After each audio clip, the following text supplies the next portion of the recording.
The Dallas Stars are in the driver's seat of their second round series against the Seattle Kraken after a 5-2 win in Game 5. And on today's episode, we'll be breaking down everything that led to the Stars' victory. We'll be talking about the top line and their dominant performance. We'll talk about the young Stars rising to the occasion, and we'll talk about what it will take for the Stars to seal the series in Game 6 on Saturday. All of this and more coming up on a Friday episode of Locked On Stars. Your Locked On Stars, your daily podcast on the Dallas Stars. Part of the Locked On Podcast Network, your team every day.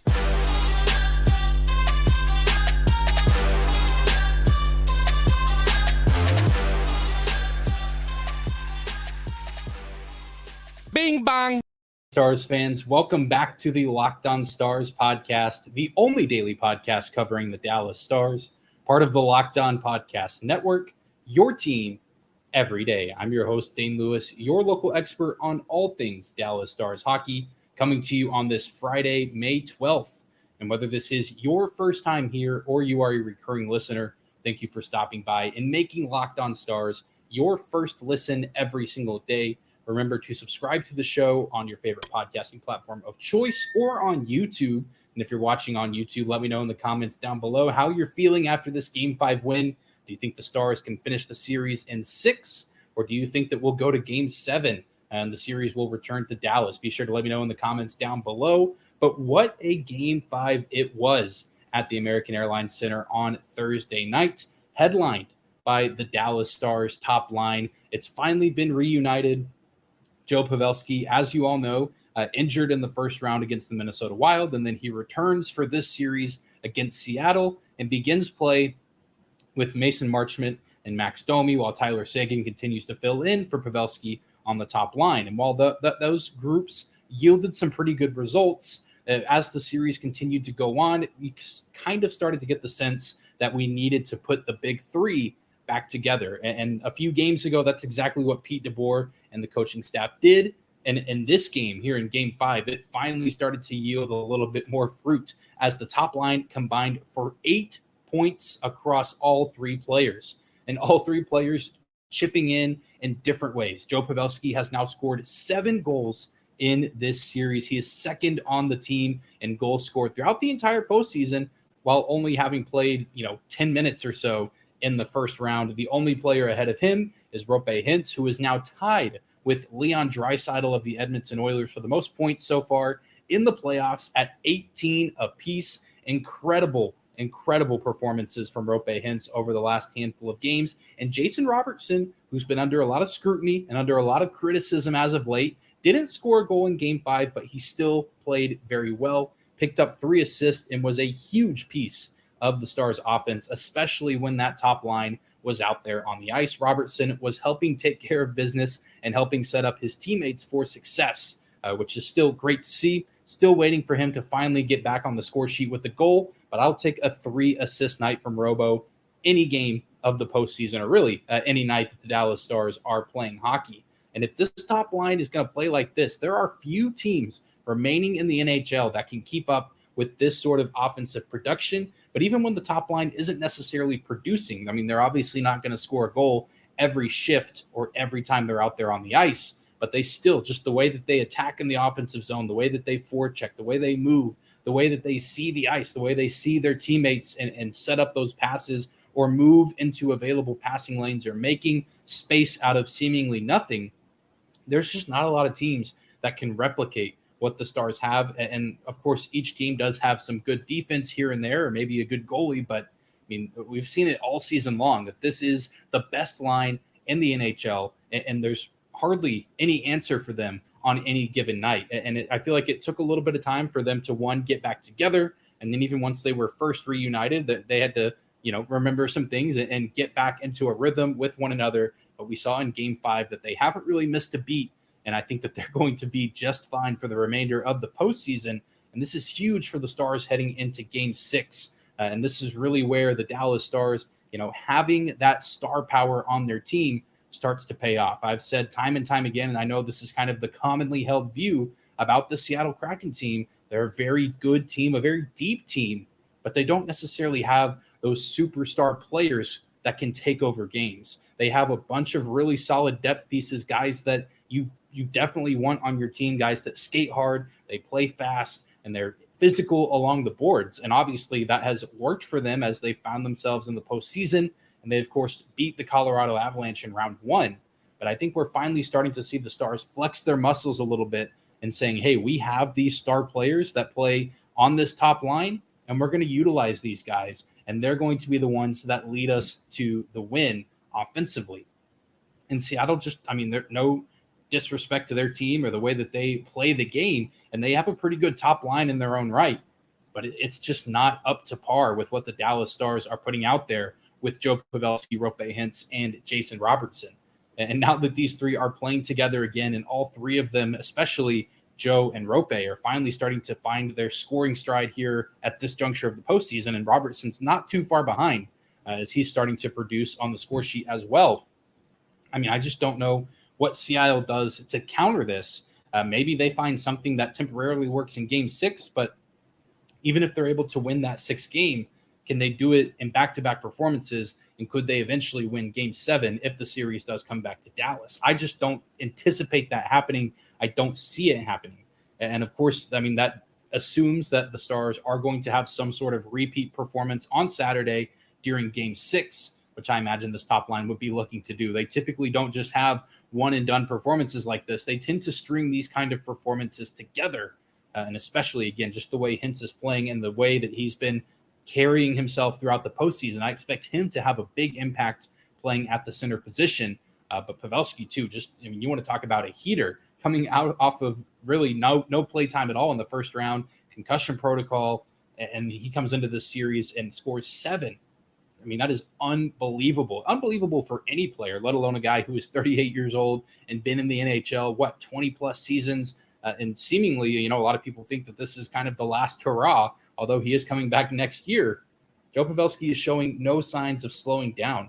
And then you throw in 2 of the best young forwards in the game by his side. That is a recipe for success for any team, but especially the Dallas Stars, who have some pretty good forward depth in their own right. But this game on a Thursday night, absolutely dominated by the Dallas Stars top line.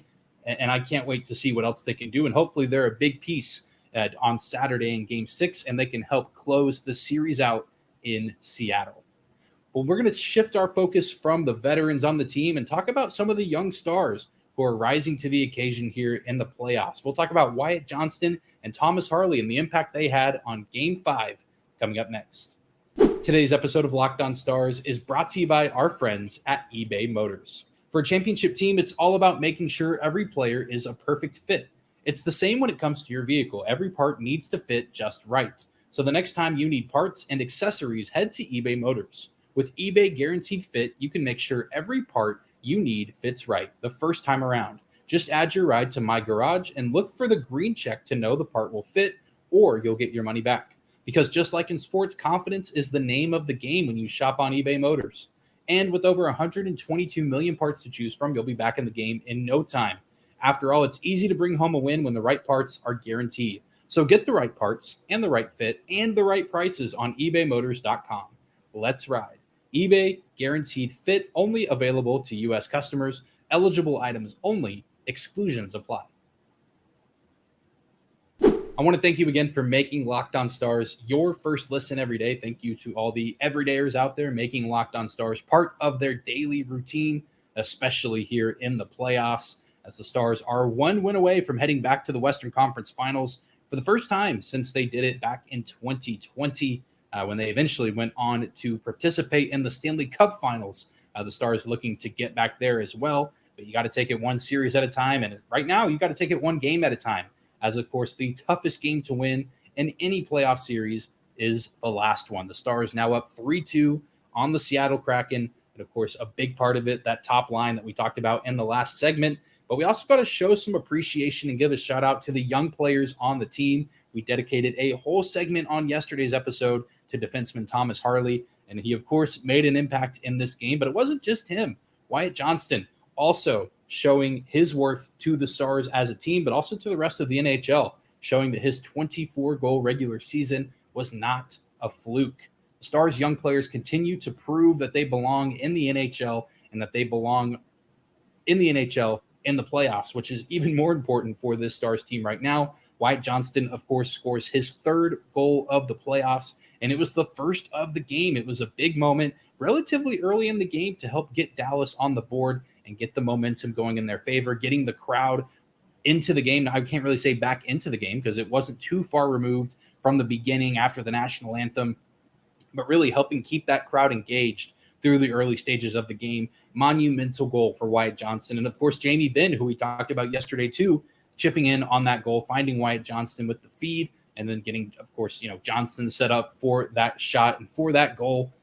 And again, I mean, it's just funny that those are the players that we talked about yesterday, Ben and Harley, and those were two guys who had a huge impact on this game. Thomas Harley, of course, with a slick feed to Roope Hintz later on in the first period. Not too long after Wyatt Johnston's goal, the Stars have a clean defensive zone exit. Jason Robertson starts with the puck in the corner, feeds it to Harley, and Harley, of course, takes it down the ice through the neutral zone. And then once they get into the offensive zone, he scans his surroundings, waits a little bit, sends the puck over to Roope Hintz, and the rest is history. Roope Hintz lighting the lamp for the Stars to put them up 2-0. Again, huge in that game for the Stars to not just establish a lead at home in a tied series game 5, but getting that multi-goal lead, because eventually we know that Seattle would come roaring back a little bit later in the game.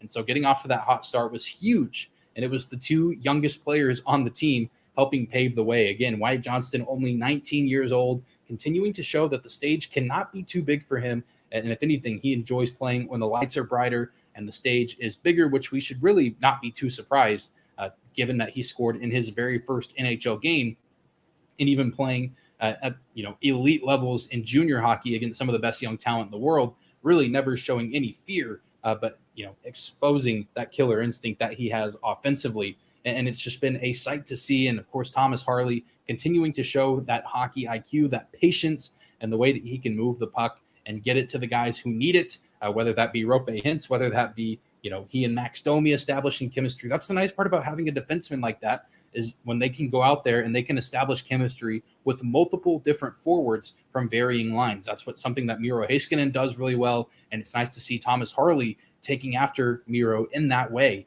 and building some chemistry with guys all over the roster, not just finding, a way to play good with a small select handful of players. He's doing his part to make sure he can be effective with any unit that's out there on the ice. And obviously, the goal is for the Dallas Stars to continue to move on here in these playoffs, to be the last team standing. The expectation, especially now, is to make it to the Western Conference Finals and eventually make it to the Stanley Cup Finals. But even in the midst of all this, with, really we're at the halfway point of the playoffs if we want the Stars to be the last team standing.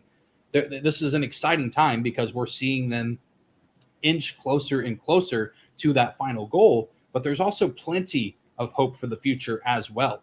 The guys that are supposed to be the future of the team are here now, and they're making an impact. I mean, we're not just saying, Thomas Harley and Wyatt Johnston, they're going to find their footing here in the playoffs, and they're just going to kind of feel things out here, their first go around in the postseason. No, they're making their presence felt, which is great to see alongside guys like Roope Hintz, who just signed an extension this season, Jake Ottinger, Jason Robertson, who signed new deals, not too long ago. Miro Heiskanen, his deal still relatively fresh. I mean, it's the guys that you've signed to these long-term contracts and guys that are probably going to be earning long-term contracts here in the next few seasons that are doing the scoring and doing a lot of the heavy lifting here in the postseason. And you mix that in with the good contributions from guys like Tyler Seguin and Jamie Benn, and those are typically the teams that have the success in the postseason. You look at teams like Colorado, you look at teams like Tampa, and there's plenty of that up and down their roster. So while we're excited right now for what the Stars are doing in the playoffs, and the hope is for them to go all the way